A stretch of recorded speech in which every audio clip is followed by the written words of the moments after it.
আচ্ছা, সত্যি করে বলুন তো, আপনার মনেও কি কখনো এই প্রশ্নটা আসেনি? আমি তো সারা জীবন কারো ক্ষতি করিনি, সততার সাথে চলেছি, তবুও আমার জীবনেই কেন এত দুঃখ? আর ওই লোকটা যে দিন রাত মানুষকে ঠকাচ্ছে, মিথ্যা বলছে, দু হাতে পাপ করছে, সে কেন এত সুখে আছে? তার তো টাকার অভাব নেই, সম্মানেরও অভাব নেই। এই দৃশ্য দেখে কি আপনারও কখনো মনে হয়নি সততার পথে চলার আদৌ কি কোনো মূল্য আছে? মাঝে মধ্যে কি আপনার মনেও এই ভাবটা আসে না, এই সততার পথে থেকে কি পেলাম? কখনো কি আপনারও ইচ্ছে করে সততার রাস্তা ছেড়ে ওই অসৎ পথটাই বেছে নিতে? যদি আপনার মনেও এই সব প্রশ্নের ঝড় চলতে থাকে, তবে আজকের এই ভিডিওটি ঠিক আপনার জন্যই।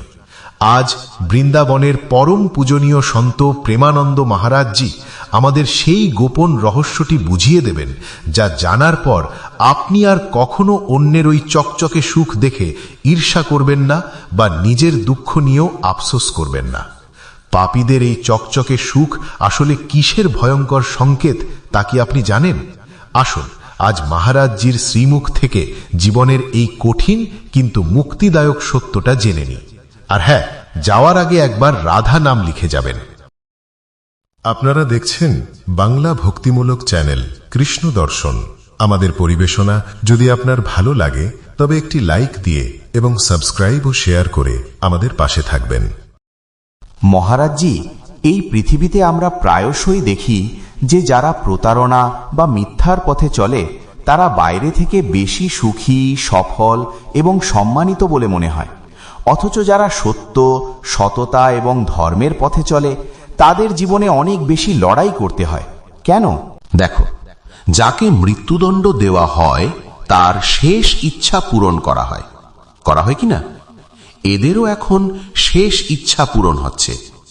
এরা যে পাপ কাজ করছে অথচ সুখ পাচ্ছে, এর কারণ এদের যেটুকু পুণ্য জমা ছিল তা এখন খরচ হয়ে যাচ্ছে। কিছু পুণ্য বাকি ছিল, সেটাই ওই শেষ ইচ্ছা পূরণের মতো খরচ হচ্ছে। এরপরই এদের সর্বনাশ হবে, পূর্ণ বিনাশ হবে। গোস্বামীজি বলেছেন, রাম বিমুখ অস হাল তুমহারা, রাহা না কৌ কুল রো বানিহারা। লঙ্কাকাণ্ডে যুদ্ধক্ষেত্রে রাবণের ছিন্ন ভিন্ন মাথা আর বাহুগুলো পড়ে থাকতে দেখে মন্দোদরী দেবী ভাবছিলেন, ইনি কি সেই রাবণ যার চলায় পৃথিবী কাঁপত? চলত দশানন ডোলত আবনি। যখন তিনি নিজের বাহুতে চাপড় মারতেন তখন ভয়ে লোকান্তর খালি হয়ে যেত। হারাজ, সেই রাবণের মাথা বানরদের পায়ের ঠোক করে যুদ্ধক্ষেত্রে ফুটবলের মতো গড়াগড়ি খাচ্ছে।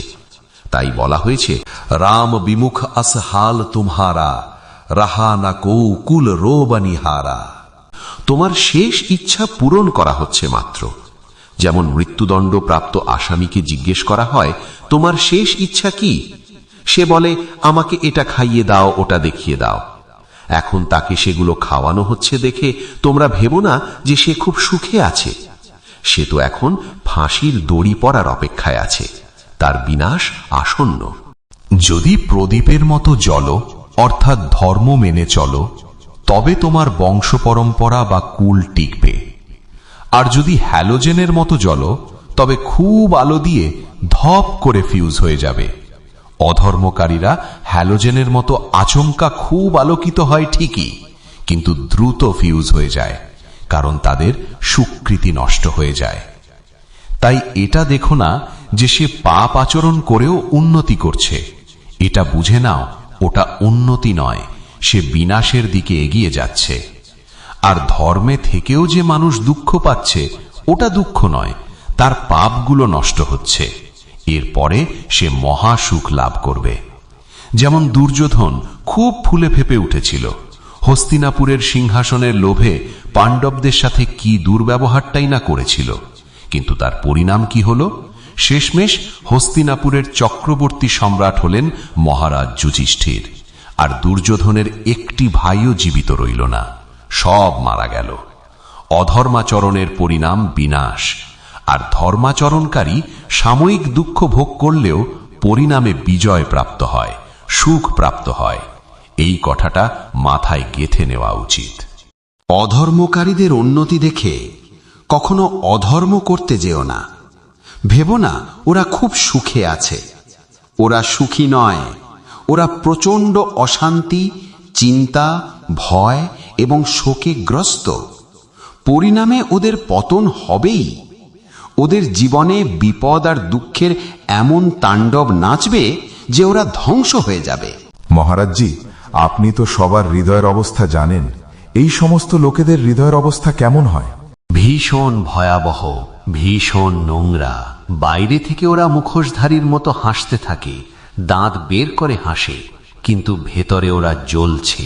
কারণ যতক্ষণ চিত্ত ধর্মের পথে না চলবে, ততক্ষণ শান্তি, নির্ভয়তা, সুখ বা বিশ্রাম এসব পাওয়া সম্ভব নয়, কখনোই সম্ভব নয়। সারা জীবন জ্বলতে থাকে, আর মরার পরে নরকে জ্বলে। নরকে দুঃখ ভোগ করতে হয়। তাই পাপ থেকে ভয় পাও, অধর্মের আচরণ থেকে ভয় পাও। এখানেই, এই জন্মেই এর ফল ভোগ করতে হয়। নরকের কথা তো ছেড়েই দাও।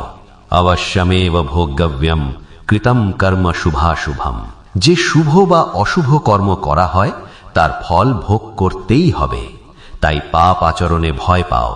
দেখো, আমি ছোটবেলা থেকেই ভজন পথে আছি, কিন্তু কোনো এক জন্মের পাপ কর্ম আমার ওপর যখন কার্যকরী হলো, তখন আমার দুটো কিডনি ফেল হয়ে গেল। কারণ কর্ম স্বয়ং ভীষ্ম পিতামহ, যিনি এত বড় মহাভাগবত, বাল ব্রহ্মচারী, পরম ধর্মাত্মা, তাকেও 6 মাস বানের শয্যায় শুইয়ে কষ্ট পেতে হয়েছিল। কারণ কর্মা অবশ্যমেব ভোগব্যম। কর্মফল ভোগ করতেই হবে। তাহলে যারা জেনে শুনে পাপ কর্ম করছে তাদের কথা আর কি বলবো। মহারাজজি, পরিবারের ওপরেও কি এর প্রভাব পড়ে? কেন পড়বে না? সম্পর্কের তো একটা প্রভাব থাকেই। তুমি যদি কোনো অপরাধ করো, তবে তোমার পুরো পরিবারকে হেনস্থা করা হবে। এমনকি পুলিশ এসে আত্মীয় স্বজনদের বাড়িতেও তল্লাশি চালাবে, তাদেরও ভোগান্তি হবে। সম্পর্কের দণ্ড তো মিলবেই, যেমন সম্পর্কের পুরস্কারও মেলে। একজন সরকারি কর্মচারী যদি ভালো কাজ করে, তবে তার বাবা মার রেলে ফ্রিতে যাতায়াত করতে পারে, তাই না? সম্পর্কের সুবিধাও যেমন মেলে, তেমনি সম্পর্কের কারণে দুঃখ ও দ্বিধাও মেলে। যদি বাবা অধর্ম বা পাপ কাজ করে, তবে বাচ্চারাও তার ফল ভোগ করবে। একদম। আবার বাচ্চা যদি করে, তবে বাবাকেও ভুগতে হবে। বাবারও নিন্দা হবে, তাকেও গালি শুনতে হবে, সমাজে মাথা নিচু করতে হবে। পিতার ভুল হোক বা পুত্রের, ফল দুজনকেই ভোগ করতে হবে। অধর্মের পথে উপার্জিত ধনের কি প্রভাব পড়ে? অধর্মের পথে উপার্জিত ধন পুরো পরিবারকে শোকে নিমজ্জিত করবে। বাইরে থেকে দেখে মনে হয়, আরে গাড়ি বাংলো সব হয়ে গেল। এগুলো সবই বাইরের, সব বাইরের চাকচিক্য। কিছুদিন পর এই বাইরের টুকুও থাকবে না, ভেতরের শান্তিও থাকবে না। ভেতরে তো ওরা জ্বলছেই। বাইরের এই সুখ শুধু কিছুদিনের জন্য। যেমন দেবকী ও বসুদেবজিকেও কিছুদিনের জন্য হাতকড়া পরে জেলে থাকতে হয়েছিল। সময় বড় বলবান। কংসের যতক্ষণ পুণ্য ছিল ততক্ষণ ঠিক ছিল, কিন্তু তা শেষ হতেই সেই মহাবলী কংস, যার ভয়ে জরাসন্ধ নিজের 2 মেয়েকে তার সাথে বিয়ে দিয়েছিল, সেই কংসকে কৃষ্ণ চুলের মুঠি ধরে ভরা সভায় আছাড় মেরে মেরে বধ করলেন। তো যতক্ষণ পুণ্য আছে ততক্ষণ ধর্মাত্মা পুরুষকে কষ্ট দিয়ে নাও, পাপ করে নাও। কিন্তু যেই মুহূর্তে তোমার পুণ্য নষ্ট হবে, তুমি বিধ্বংস হয়ে যাবে, কোনো কাজেই আর সফল হতে পারবে না। এখন যে সফলতা দেখছো তা শুধু পুরনো পুণ্যের জোরে। মহারাজজি, পাপীদের কথা তো বুঝলাম, কিন্তু যারা ধর্মাচরণ করছে তারা কেন দুঃখী? এর রহস্যটা কি? এর রহস্য হল, পূর্বজন্মের যে পাপগুলো এখন তাদের ওপর কার্যকরী হয়েছে, সেগুলো এই দুঃখ ভোগের মাধ্যমে নষ্ট হয়ে যাচ্ছে। যখন পূর্বের পুণ্য এবং এই জন্মের পুণ্য এই দুটো একসাথে মিলবে, তখন তারা সূর্যের মতো প্রকাশিত হয়ে উঠবে। এরা পরমানন্দ লাভ করবে। আর পাপী পুরুষের বর্তমানে পুণ্য খরচ হচ্ছে। যখন পূর্বের পাপ আর বর্তমানের পাপ দুটো মিলে যাবে, তখন এমন ব্লাস্ট হবে যে সব সর্বনাশ হয়ে যাবে। আর এদের হৃদয়ের অবস্থা কেমন থাকে? শান্ত, প্রসন্ন, যদিও বাইরে দুঃখ আছে।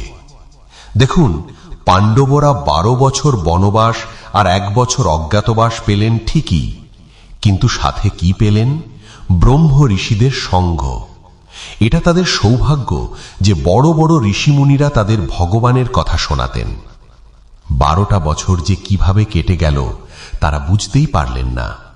সেই সময় তাদের হৃদয় ছিল শান্ত, প্রসন্ন, ভগবানের শরণাগত। তারা বাইরের কষ্টের পরোয়া করেননি। যারা ধর্মের পথে চলে তারা বাইরের কষ্ট গায়ে মাখে না, আর অধার্মিক লোকেরা অল্প সময়ের জন্য বাইরের সুখ ভোগ করে, কিন্তু শেষে মহা দুঃখ পায়। তাই সবার কাছে প্রার্থনা, পাপ থেকে ভয় পাও, অধর্মাচরণ থেকে ভয় পাও। উন্নতি যদি ধর্ম মেনে হয় তবেই তা স্বীকার করো। ধর্ম মেনে টাকা আসলে তবেই তা গ্রহণ করো, কিন্তু অধর্মরূপী ধন বা অধর্মরূপী উন্নতি একদম স্বীকার করো না। ওটা তোমার পরিবারকে এবং তোমাকে পরম অশান্তি প্রদান করবে। মহারাজজির এই অমৃত বচন যে আমাদের চোখ খুলে দিল, একথা বলাই বাহুল্য। আমরা বুঝতে পারলাম পাপের অট্টালিকা আসলে তাসের ঘর, যা যে কোনো মুহূর্তে ভেঙে পড়বে। আর ধর্মের পথ কণ্টকাকীর্ণ হলেও তা আমাদের আত্মাকে সোনার মতো খাঁটি করে তোলে। অধর্মের বাহ্যিক চাকচিক্য দেখে কখনোই নিজের সততার পথ ছাড়বেন না। মনে রাখবেন, হ্যালোজেনের আলো বেশিক্ষণ থাকে না, কিন্তু মাটির প্রদীপ সারা রাত চলে। জীবনে দুঃখ এলে ভেঙে পড়বেন না। ভাবুন, আপনার পুরনো পাপ ক্ষয় হচ্ছে, এক উজ্জ্বল ভবিষ্যৎ আপনার অপেক্ষায় আছে। অসৎ উপায়ে উপার্জিত ধন শুধু আপনাকেই নয়, আপনার পুরো পরিবারকে ধ্বংসের মুখে ঠেলে দেবে। তাই সৎ উপায়ে অল্পে সন্তুষ্ট থাকুন, শান্ত থাকুন, প্রসন্ন থাকুন, নাম জপ করুন এবং নিজের কর্মের ওপর বিশ্বাস রাখুন। রাধে রাধে।